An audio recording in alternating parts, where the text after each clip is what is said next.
Pierce LePage may be a relative newcomer to the elite decathlon scene, but he's quickly becoming one of its best.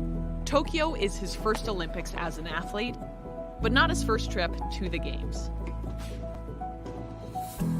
I've actually been to the Games before. I was in Rio in 2016, but not as an athlete, as a spectator. The winner of RBC Training Ground is Pierce LePage. RBC Training Ground is the reason LePage was in Rio. Winning the national talent search for Canada's next great Olympian not only provided LePage with much-needed funding, but it also gave him the opportunity to experience the Olympics firsthand. I won the RBC Training Grounds and I'm super excited to go to Rio. At the time, I was kind of a kid, kind of new to the sport. I wasn't maybe as interested in it as other things, you know. Welcome to Brazil, Canada! Getting there and seeing the atmosphere, the emotion of the athletes kind of motivated me and pushed me. And a month after the Rio Olympics, and I ended up scoring 8,000 points, which was 100 points off the Olympic standard that year. I would say that was like a huge step in my career where I felt like I was a little kid doing it for fun, and after that year I felt like I was an actual athlete doing it for, you know, a profession and trying to compete at the highest level. 2 years after the Rio Games, LePage won a medal at the Commonwealth Games, then took his first international title, and in 2019 finished 5th at the World Championships. This first-time Olympian is no longer afraid to dream big. Yeah, my goal is to win the Olympics. We've been working hard and my throwing's getting better, my running is getting better. You know, it's my goal and I think I can do it.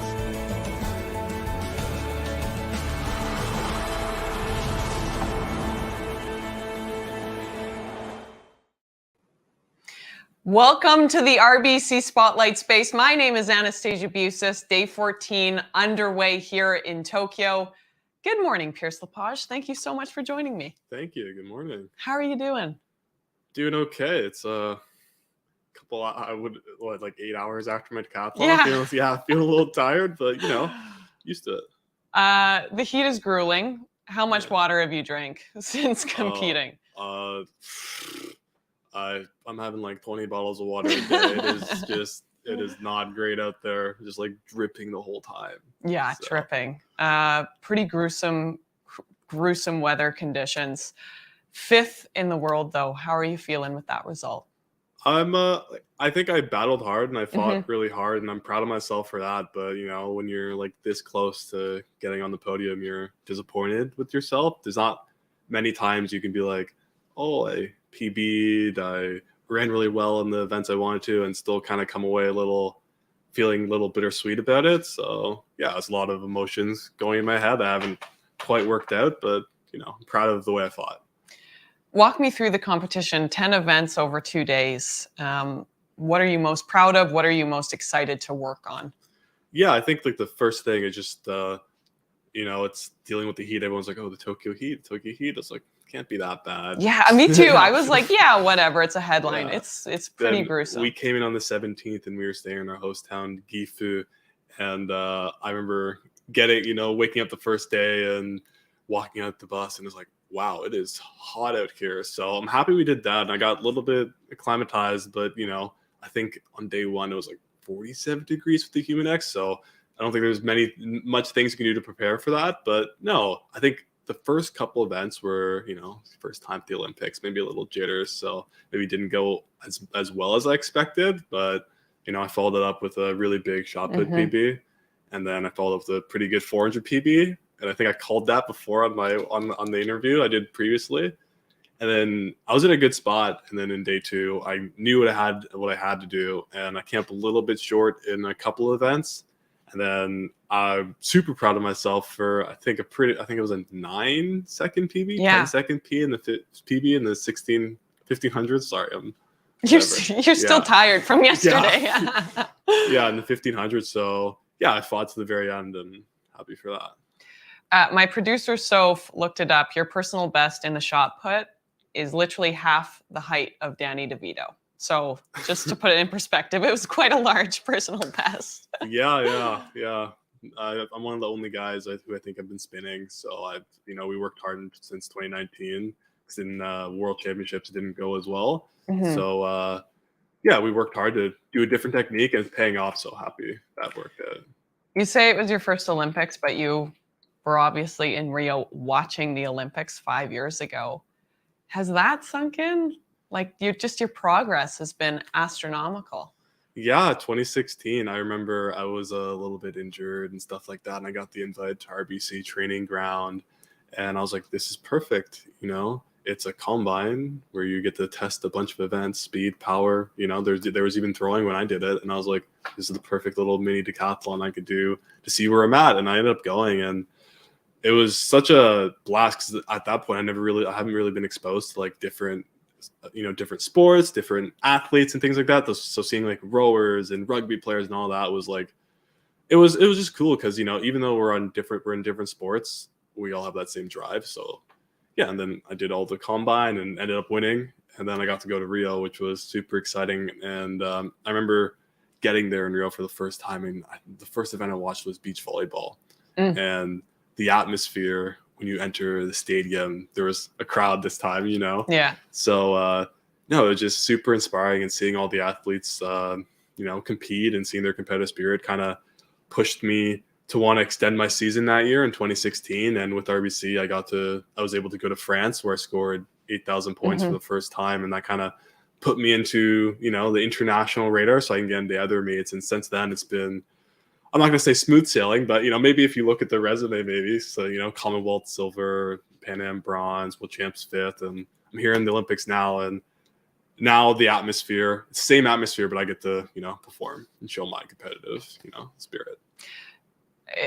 I mean, brilliant answer, but I want to dive into just kind of the camaraderie between athletes during an Olympics. What has that looked like for you? Yeah, I think especially, given the pandemic and stuff, seeing all my teammates for the first time in like a year and a half, I'm used to going on trips for like months with these guys, weeks, and seeing them. So it's like the first time I've had like real social interaction in like a month and a half. So yeah, I was like, but it's also like, Tim, it's nice to see you and things like that. So, it's nice to spend time with friends. And obviously there's a big brotherhood in decathlon. And as we know, Damien did super well, and I was super proud of him. And, I don't think there's another multi-eventer or a person who deserves a gold medal to get alone 9,000 points. So what was it like watching Damien? He was so dominant the entire competition. Yeah, I mean, I knew he had it in him. So, we were in Austria a couple months earlier, and, usually your first decathlon's kind of the rust bender, and he scored like 8,900 points in it. So I was like, this guy's probably going to be good for the Olympics. So yeah, he's always been a big inspiration to me. And it's been I think for me, key to have another Canadian multi-eventer there with me since I've started. I know he always talks about when he first started out, it was just kind of him in the multi-events, and that was kind of tough to go through. So I'm fortunate that I have someone else easily to look up to be there with me. What are you going to take away from this experience and apply it to future World Championships, Commonwealth Games, Olympics? There's a lot coming up. Yeah, it's a quick turnaround for everything. Yeah, right? like, it's going to be a whirlwind. Yeah. I think what I learned most in this meet is I think the resilience to go through the weather and the climate. That's something I'd hopefully never experience again, won't lie. But just going through each event, even when, when things, maybe weren't looking great, I still pushed to the very end. I think doing that and take it into future championships will, propel me hopefully higher. It's been a really weird journey for everyone to get to Tokyo 2020. What are you most proud of in, of course, the last 5 years, but in particular, the last 14 months?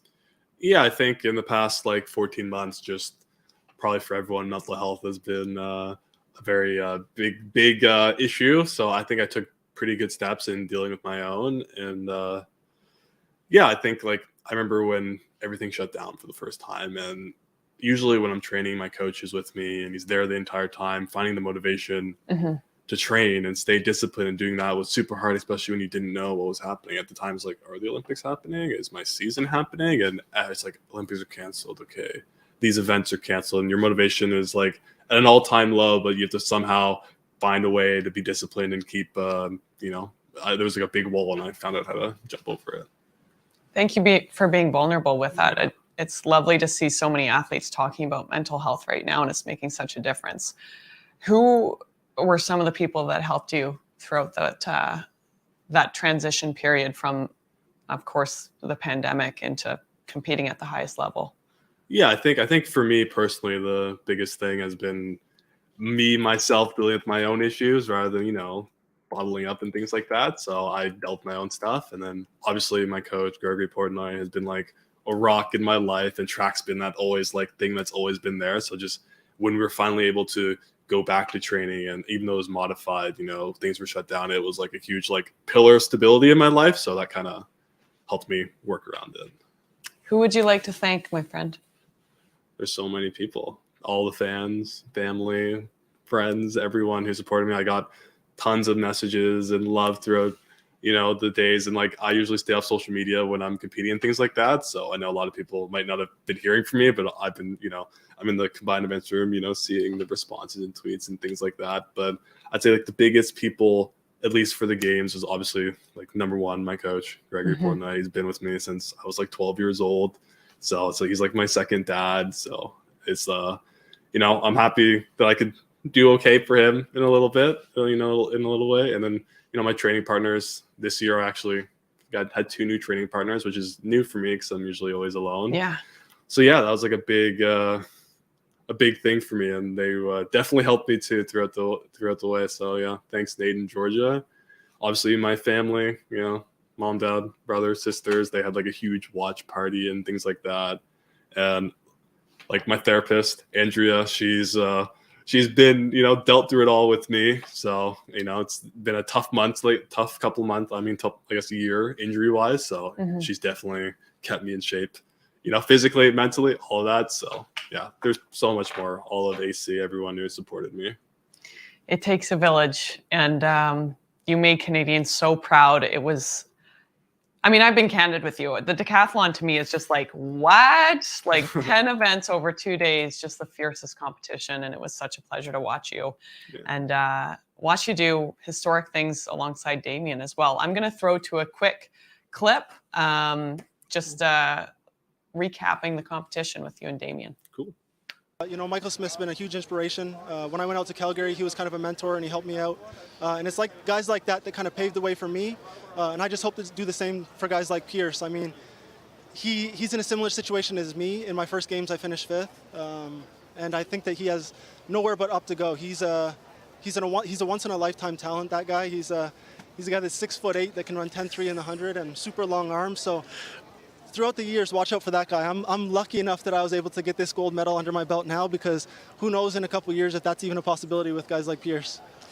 I looked in the mirror and looked. My eyes were cool right there. We're live, and they haven't seen each other for what, at least 12 hours. There was there's mustard packs, because I was cramping up, so I used mustard packs, and I emptied my bag. It was sitting on my bed. I just knocked it all on the floor and just like that. Room was a hurricane. Damien Warner, of course, joining us just quickly. It was such a pleasure to watch both of you compete. That was a lovely little clip talking about how Pierce is the future. Just expand on that, please. Why is he so special? I'm not sure. People can't really see what's behind you, but there's a Yeah. life-size picture of Pierce there. I think that you see most decathletes, right? And they're not necessarily built like Pierce. He's 6'7", 6'8", but he has the capability to run 10.3 in the 100, which is fast, and he's also a very good 400-meter runner and an awesome pole vaulter for his size, and with all those attributes, I think he's going to be capable of scoring really high in the future. And I know the situation that he's currently in. He finished 5th place at the Olympics, and I know how tough that can be, because in 2012, that was my first Olympics, and I finished 5th.